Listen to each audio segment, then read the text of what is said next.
Very nice to see you all here today.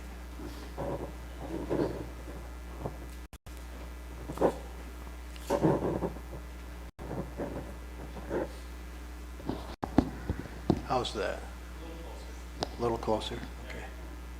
All right. We're in the middle of a series, and so I'll need to give you a little bit of background on where we find ourselves in the narrative. First of all, this passage today is very old. It occurred about 1,000 years before Jesus was born, so about 3,000 years ago. And it's a story of how the Jewish kingdom came into being.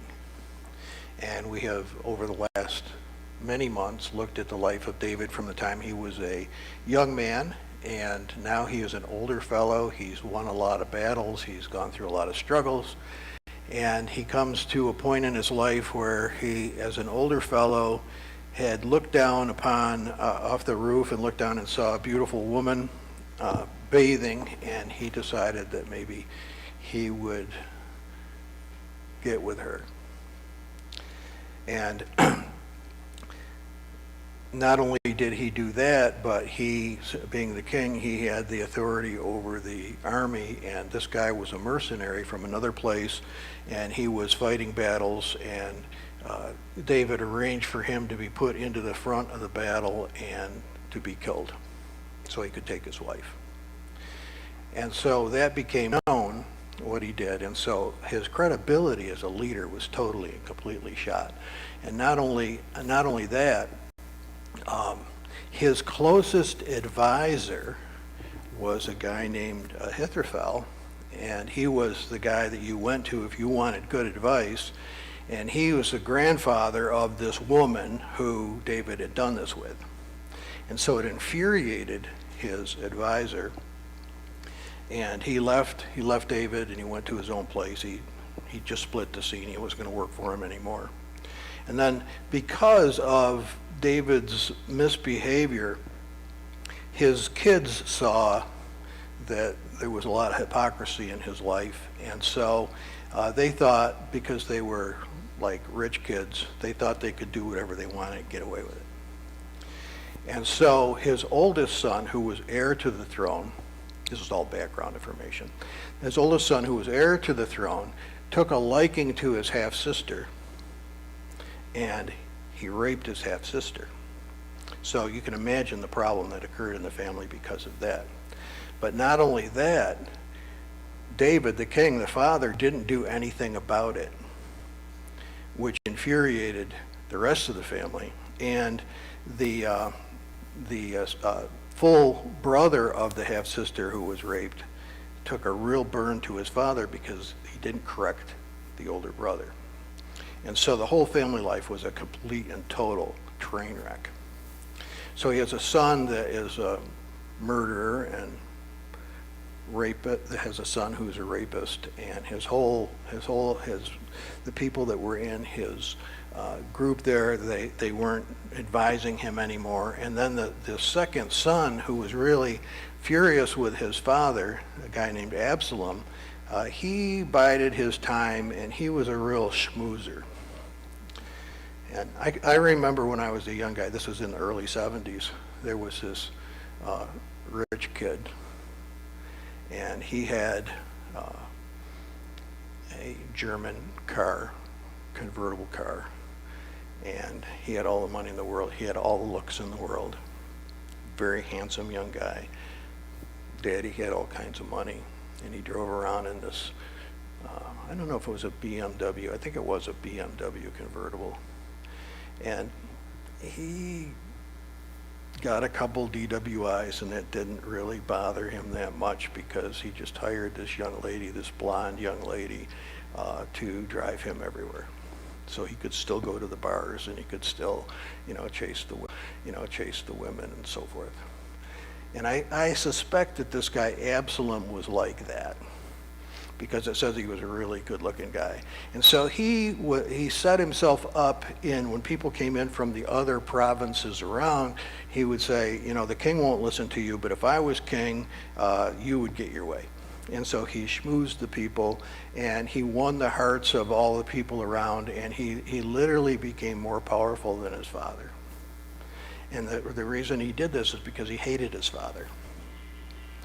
And so that's where we find ourselves. Tell him you're in church. So who will be king? Next slide, please.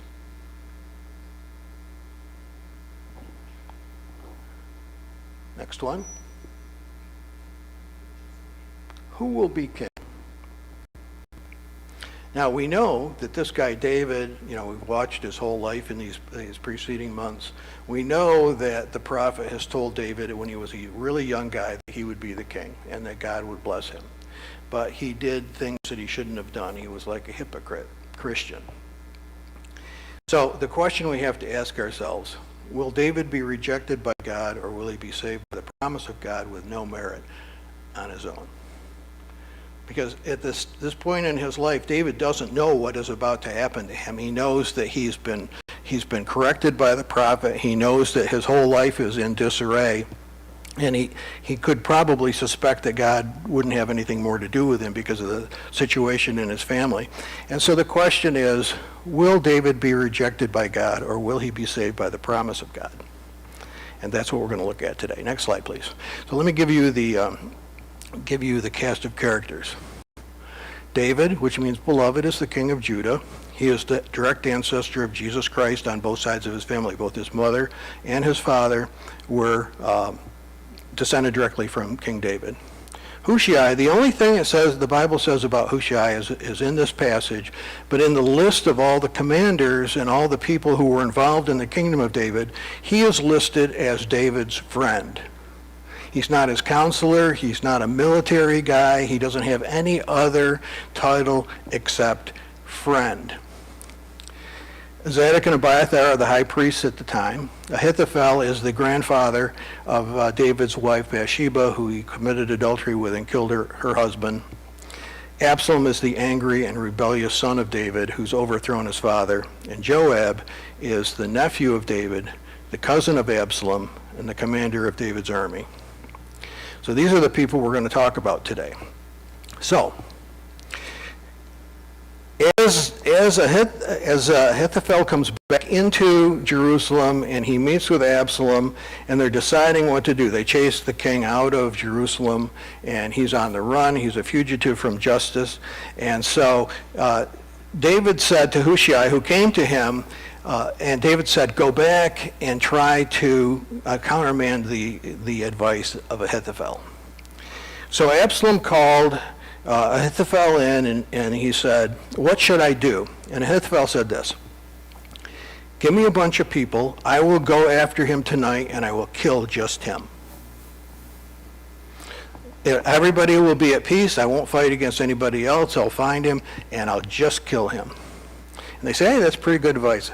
Get rid of Saddam Hussein and the whole thing will be over. Well, it doesn't usually work out that easily. And so Hushai said, no, he's been a warrior his whole life. He's hidden in caves. He's escaped from the Philistines. He's escaped from the Canaanites. All his life he's been a warrior. You won't be able to find him. He is hiding in a cave somewhere. The people are not anywhere near him, and you won't be able to get him. If you want to get him, you have to call the whole army in, and you yourself go and crush him with brute force. And then the advisors of Absalom, the son of David, said, he's got a good point here. And they talked about it, and Hushai wasn't there when they talked about it. He gave the advice, and then he was asked to leave, and they discussed on what they were going to do. And they came to the conclusion that David's friend, who's really a spy, and is really giving advice that really should not be followed because he loves his friend, but they say his advice is better. And so Ahithophel really takes a burn to this. And he leaves Jerusalem. And so Absalom gets all of these forces from the different parts, and he goes out and seeks to conquer his father. So that's where we are. So Hushai said to the priests, thus and so did Ahithophel counsel Absalom, and thus and so I have counseled, which I just told you what the two counsels were. Okay. There we are again. I'll chase him down tonight and kill him alone. You should gather a large army and go after him yourself. Now, how many think it's a good idea for Absalom to go himself? Probably not a good idea. And so it was not good advice. Next slide, please. Therefore, send quickly, tell David, do not lodge tonight at the fords of the wilderness, but by all means cross over. Otherwise, the king and all the people who are with him will be swallowed up. So he sends this message, and it goes to the high priest. He says to the high priest, tell your guy. And then the high priest talks to this boy, and the boy is sent to a place to tell a woman. And the woman is sent to tell David, and David gets the message. Don't hang around there tonight, because Hushai doesn't know which advice that Absalom is going to take.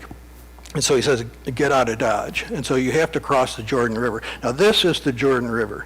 It looks to me, except for the desert part of it, like a muddy Canandaigua Lake outlet. Pardon me? Flint Creek? Now can you see why people didn't want to get baptized in the Jordan River?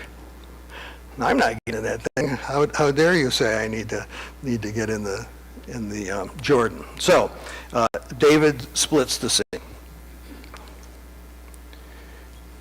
Cross the water quickly, Ahithophel counseled against you. And David came to Mahanaim while Absalom crossed the Jordan with all the men of Israel. So we have a simultaneous thing happening.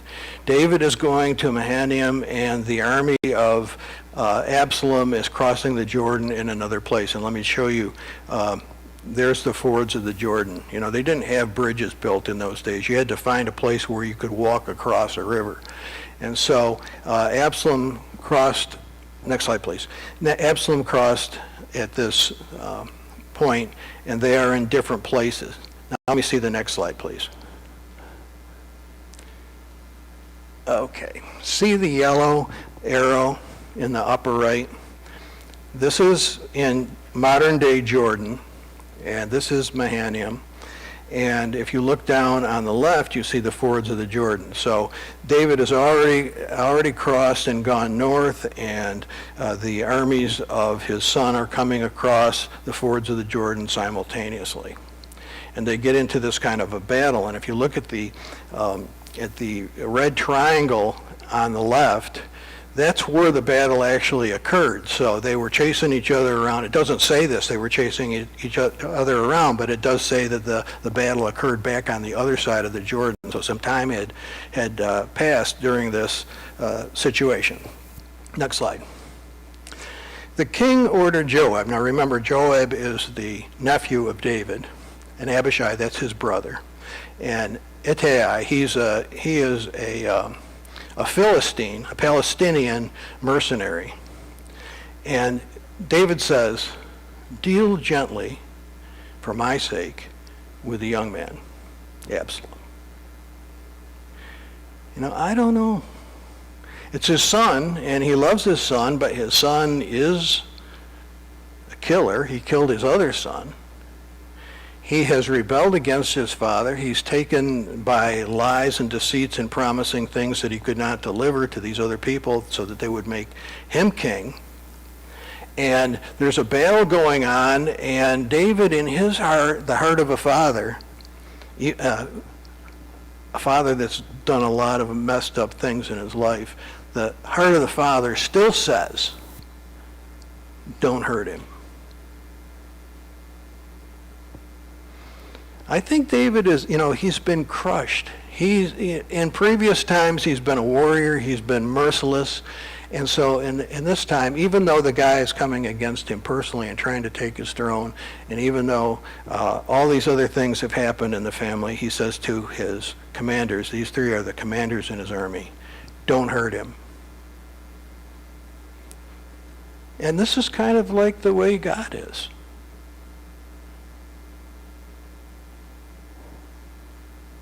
Doesn't matter what we've done, if we are willing to come back to him, he's willing to receive us, no matter what. You know, I spent 10 years doing ministry in the Auburn prison. Some of those guys are bad dudes. I knew one guy in there, he was doing 99 and a half to life. Don't know exactly what he did, but you got to get a pretty serious charge to do 99 and a half to life.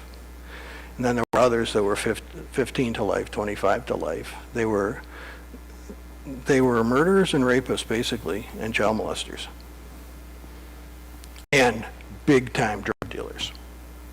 Not selling a bag of dope somewhere. I mean, big-time importers of drugs. And yet God can reach them if they're willing. So here, David says, don't hurt him. This is this is 4 chapters earlier, so this is about a month ago. In all Israel, there was no one to be praised so much for his beauty as Absalom. From the sole of his foot to the crown of his head. Now, I don't know about that sole of the foot thing. I never saw a beautiful foot in my whole life, but he was perfect. He didn't have any zits. His teeth were brushed and clean. He had beautiful long hair. And at the end of every year, he used to cut it, and it was heavy. He cut it. He's the guy that drove around in that Mercedes or the BMW convertible. Father was rich. Had no limits on him whatsoever. He was allowed to do whatever he wanted to do. And his dad says, don't hurt him. I don't want to hurt him. He's my kid. He's done all kinds of wrong things. I've done all kinds of wrong things, so I've pointed him in the wrong direction, and so please don't kill him. And yet he's fighting a war with David's army. Next slide, please. Absalom happened to meet the servants of David. Absalom was riding on his mule, and the mule went under the thick branches of a great oak, and his head caught fast in the oak, and he was left hanging between heaven and earth, while the mule that was under him went on. And this guy comes along. There he is, hanging. Now what to do? You know, there's a proverb. It says, charm is deceitful and beauty is vain. If ever there was a proverb that fit Absalom, that was it. He was charming, he was deceitful, and he was beauty. And he was vain. He was living for the moment. He didn't have cares about the afterlife whatsoever. He was living for the moment. Let's do what's fun. Let's do what will give me more money. Let's do what will give me more power. And here he is, by his head, it says, and his hair. He's caught, and he's hanging. And this guy looks up. Isn't this the guy we're fighting? Isn't this the king's son? What to do? He's heard that the people who were in charge of the battle were told, don't hurt my son. So what does he do? What would you do? Next slide, please. A man saw it and told Joab, I saw Absalom hanging in an oak.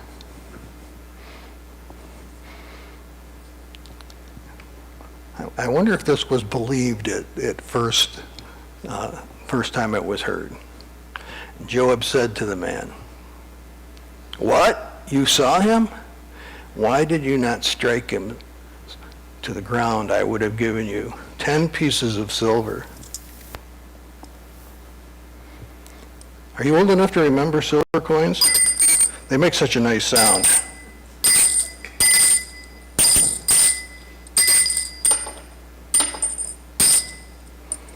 I would have given you 10 pieces of silver if you'd offed him. Joab was, he's David's nephew, and he is one of the ruthless men that ever lived. And, we talked about him in many sermons in the past on the people he just killed for the sake of killing them. If they didn't do what he liked, he would kill them. He was a bad guy. I would have given you 10 pieces of silver.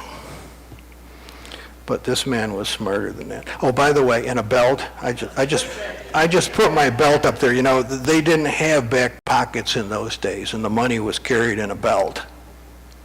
You can still get a money belt. If you're going overseas, they advise you to get one, wear it under your clothes, so that pickpockets can't get your money and your credit cards and so forth. But that's my belt.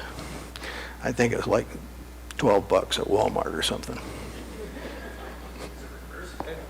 Pardon me? It's like a reversible.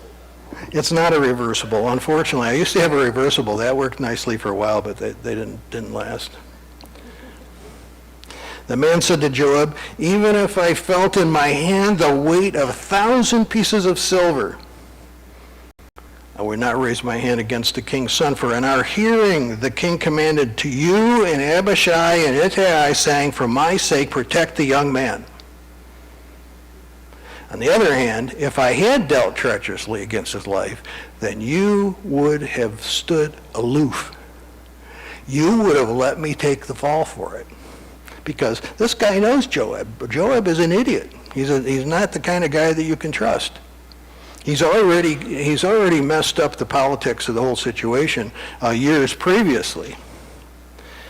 Even if I had 1,000 pieces, I'm not going to take the fall. I'm smarter than that. This is a wise guy. Next slide. Joab said, "I'll not waste time like this with you. Get out of my way. I'm done talking to you."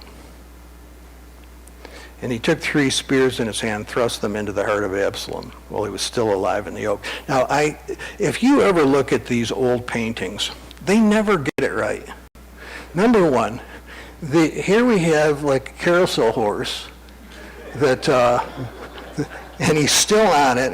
It's not a mule, which is what it says. I don't really think that Joab took 3 spears at once. I mean, that doesn't make sense. One at a time, I'm sure. And they kill him. This is David's trusted military leader over the whole army.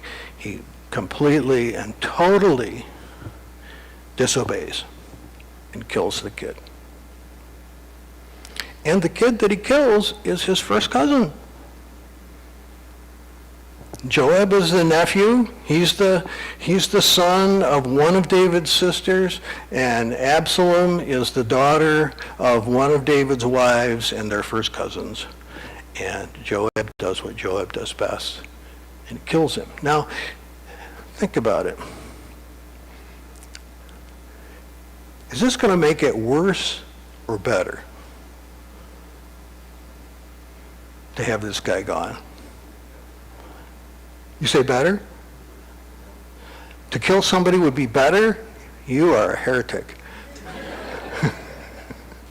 No, honestly, this is an open question, and I think different people would come up with a different answer maybe on this one. Maybe it'd be better if he's gone, and certainly we're going to see next week what happens, and the whole problem dies down at his death. But still, he was told not to do it. And number one, it isn't right to kill somebody anyway. If you capture somebody in war, you're supposed to take them prisoner of war. You're not supposed to hurt them. But Joab didn't care about that, and he killed him.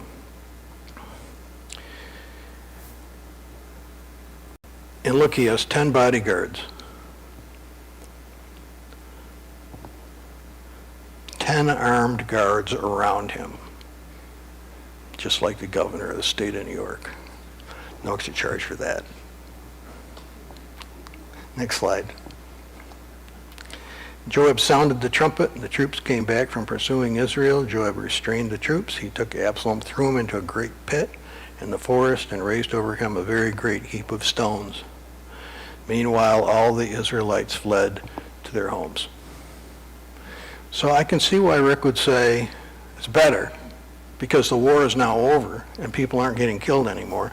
But on the other hand, Murder is not a good thing, no matter what. Now, this is a little parenthetical thing. Absalom in his lifetime had taken and set up for himself a pillar. This is a picture of it. That is in the King's Valley. For he said, I have no son to keep my name in remembrance. And he called the pillar by his own name, and it's called Absalom's Monument to this day. Now, I think that this must have been written somewhere around 2,900 years ago. It's still here, and apparently, even after all this time, it's still here. At least this is purported to be the monument that he set up for himself. Next slide. Then Ahimaaz, now this is the son of the priest that I mentioned earlier, said, let me run and carry to the king that the Lord has delivered him from the power of his enemies. And Joab said, you are not to carry the tidings today. Why do you think that is? Remember what happened when people brought tidings of the death of a king previously? They were not received very well by David, and so Joab says, you're not to carry the tidings today, you may carry the tidings another day. Then Joab said to the Cushite, which is an Ethiopian, go tell the king what you've seen. And the Cushite bowed before Joab and ran. So, there were mercenaries all around. In fact, the whole army that David had just about were mercenaries. And so here this guy from Ethiopia is given the charge to run and tell the king that his troubles are over. The Ethiopians are throughout the scriptures mentioned with the Jews and helping King Solomon out, and they're given, in fact, the Ethiopians were among the first people that gave the gospel to the nations after Jesus died. The earliest disciples were from Egypt and Ethiopia. And so this guy from Cush, he runs back and he tells David the story. He came, next slide please. Cushite said, good tidings for my lord the king, for the Lord has vindicated you, delivering you from the power of all who rose against you. And the king said to the Cushite, is it well with the young man Absalom? And the Cushite answered, may the enemies of my lord the king and all who rise up to do you harm be like that young man. And it killed his father. He went into a funk that lasted for a long, long time. The king was deeply moved. He went up to the chamber over the gate and wept. And as he went, he said, my son Absalom, my son Absalom, I would have died instead of you.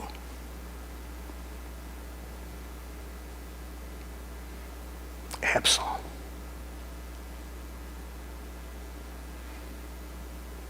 I would prefer to have died myself. And so we see that this son Absalom is like the prodigal son in the New Testament, the wayward son who goes and spends all his father's inheritance and then comes back broke and sick and hungry. And the father makes a feast for him because the father loves the son no matter what he or she have done. And this is the gospel. This is the point in David's life where he really starts to understand who God is. And David wrote at least half of those Psalms about people that came against him, people who betrayed him, and he prayed for them, he prayed against them. He said, why, God, why is this situation happening to me? And he became really the author of most of the songs that are in the Bible. And he wept for his son, who was wayward, and would prefer to die himself than he be punished for what he did. And just like our Heavenly Father, that's the way he is. He loves us. He loves people, even the worst people, even the people who've done the worst things. He still loves them, and he wants them to turn around and do the right thing. Who would like to comment on this? We do talking here. You can contradict me, or you can add something, or I'm going to continue my heresy a little bit. I'm going to plead the sovereignty of God with this, because that is what happened. And as it turns out, David was king. But I think for me, I mean, there are other places in the Old Testament where we get a glimpse of the cross. Abraham on Mount Moriah, the fact that the temple was built on Mount Moriah. Here, it just strikes me that David's son, the beloved, his son is suspended, hanging between heaven and earth. Joab was willing to give somebody 10 pieces of silver. yeah, there was inflation by the time Jesus came Jesus along. was betrayed with 30 pieces of silver. Jesus hung on a cross suspended between heaven and earth. And I think from David's perspective and for David's benefit, he gets a bit of that. Not that Absalom is any type of Messiah, but David gets a perspective here from God of what it's going to take to make his kingdom, David's kingdom, an eternal kingdom, when our Heavenly Father would offer up his son, his only son, whom he loved. I was hoping that you would see this. I was hoping you would see the parallel. It's astonishing to me. I mean, the analogy breaks down if you really go too far with it. But Yes. I think for David's sake, and from David's perspective, he gets this glimpse of his son's death as being a part of what's going to bring about the eternal nature of the heavenly kingdom of God. It's beautiful poetry to me, and well done by you. Anyone else? Go easy on that thing, Tally.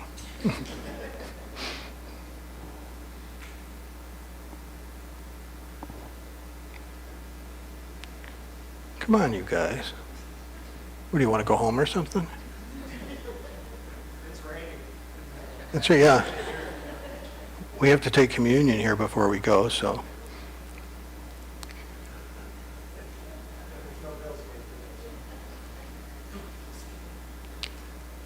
All right, if nobody else has anything to add to it,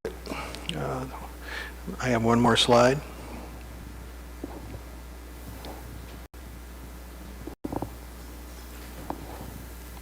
Move it up one, please. Jerusalem. Jerusalem, who kills the prophets and stones those who are sent to her. How I wanted to gather your children together, the way a hen gathers her chicks under her wings. And you were unwilling. This is the heart of Jesus. This is the heart of God. Okay, we're going to take communion. First thing I'm going to do is wash my hands. And who would like to help me today?